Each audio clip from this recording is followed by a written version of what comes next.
4월 셋째 주 파주 브리핑입니다. 파주시는 12일 파주시 남북협력 고문이자 세계적인 투자가인 로저스 홀딩스의 짐 로저스 회장이 DMZ 도라 전망대를 방문했다고 밝혔습니다.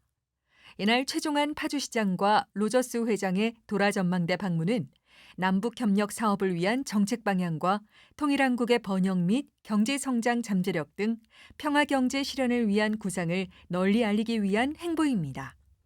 최종환 시장과 짐 로저스 회장은 도라 전망대에서 한반도 평화와 남북 교류 협력의 중요성을 역설하고 특히 로저스 회장은 파주시 남북협력 고문으로서 남북교류 협력사업 정책 제언 및 자문, 평화경제특구 지정, 남북철도 건설, 개성공단 재개 등 파주시의 경제정책 지원, 비무장지대의 평화 생태 관광지 투자개발 제언 등을 약속했습니다. 특히 짐 로저스 회장은 오늘 파주에서 바라본 비무장지대는 세계인들이 관심을 가질 만한 매우 매력적인 곳으로 여기서 세계인들과 함께 더 큰 꿈을 꾸고 즐기게 하고 싶다고 말했습니다. 한편 이날 방문은 최종환 시장, 짐 로저스 회장, 한양수 시의회 의장, 시의원, 기업인 등 20여 명이 참석했으며 1사단 관계자로부터 도라 전망대 지역 현황에 대해 설명을 듣고 짐 로저스 회장과의 질의응답 시간을 가진 후 전망대로 이동해 개성공단 등 비무장지대 북녘땅을 바라보며 자유롭게 소통할 수 있는 시간으로 이뤄졌습니다.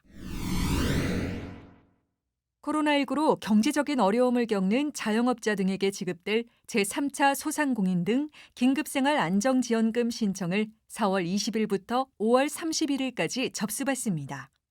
긴급생활 안정지원금은 소상공인, 특수고용 형태 근로종사자, 프리랜서, 노선버스, 전세버스, 개인택시, 법인택시 운수종사자, 종교시설 대표자이며 지원 금액은 소상공인은 100만 원, 이외는 50만 원을 지급합니다.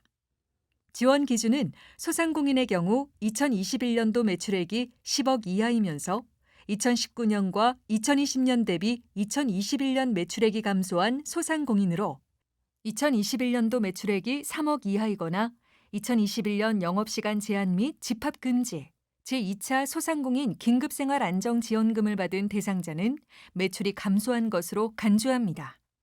신청은 경기도 일자리재단 통합 접수 시스템에서 온라인 접수 및 소상공인, 특수고용 형태 근로종사자, 프리랜서는 읍면동 행정복지센터에서, 종교시설 대표자는 파주시청 문화예술과, 버스 및 택시 운수 종사자는 회사 또는 조합에 신청하면 됩니다.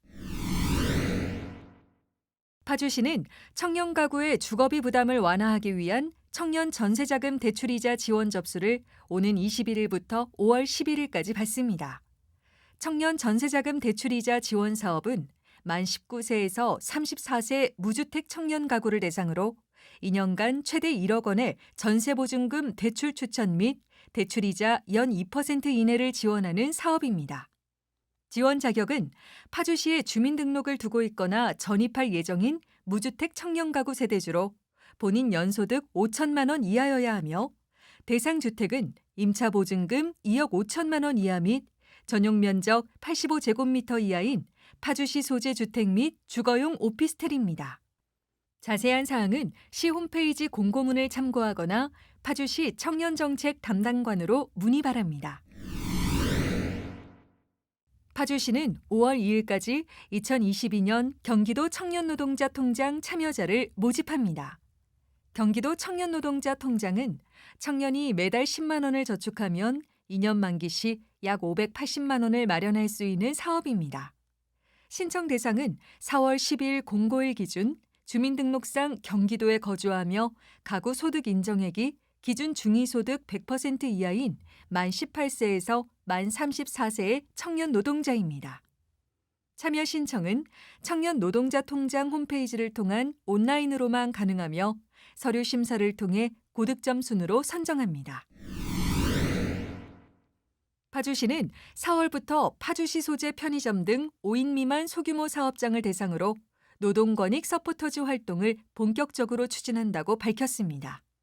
파주시는 4명의 서포터즈를 채용해 편의점, 카페 등 소규모 사업장을 대상으로 근로계약서 작성 교부 여부, 임금 원칙 준수 여부 등 노동환경 실태조사, 사업주 대상 컨설팅 지원 제도를 병행할 계획입니다.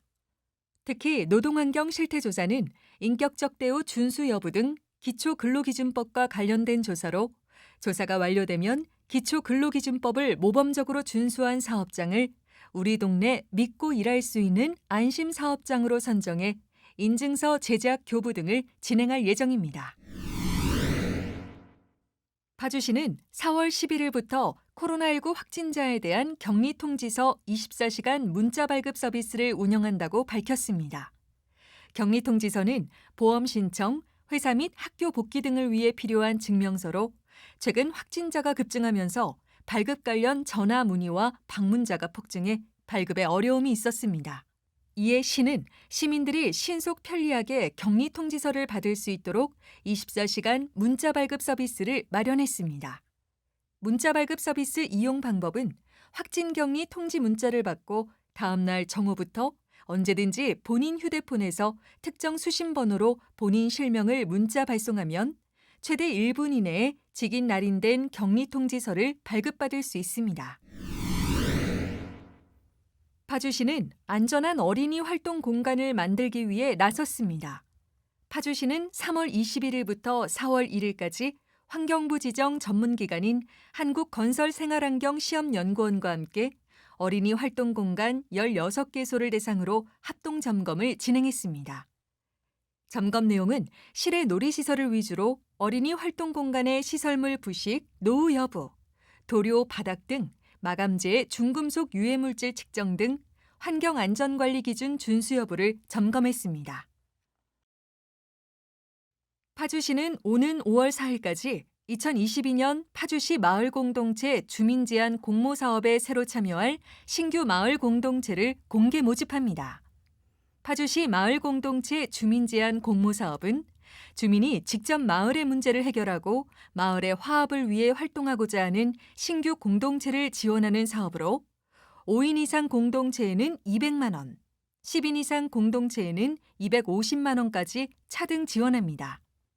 신청 자격은 마을 공동체 공모사업에 처음 도전하는 공동체로 파주시에 주소를 두거나 사업장이 있는 5명에서 10명 이상의 주민 모임만 가능하며 주제 제한은 없습니다. 지금까지 4월 셋째 주 파주 브리핑이었습니다. 시청해 주셔서 감사합니다.